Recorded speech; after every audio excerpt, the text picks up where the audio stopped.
When I look across America right now, I don't see the vision of our Constitution, the we the people vision of our Constitution being implemented. What have we seen in the Senate?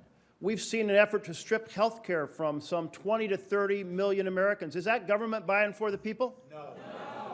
We have seen a tax bill that reaches in and takes $1.5 trillion, $2 trillion with interest, and gives it to the richest Americans. Is that government by and for the people? No. Is the neglect and the undermining of a fair retirement for our seniors government by and for the people? No. So how about this? How about we restore government by and for the people and start by getting Social Security restored to a strong foundation?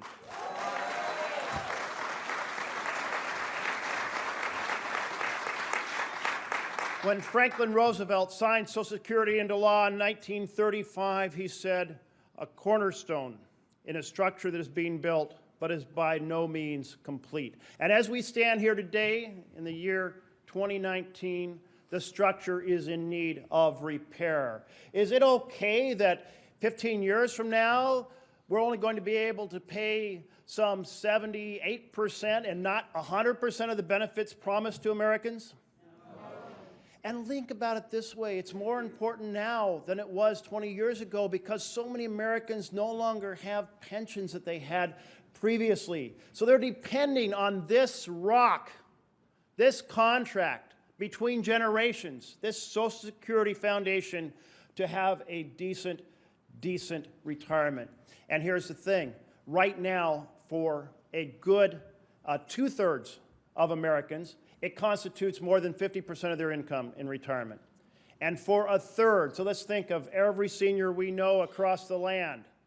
Picture that grandmother wrestling with whether to pay rent or to buy food, or that grandfather who's wrestling with the fact that, well, their IRA was wiped out by the Wall Street collapse of 2008.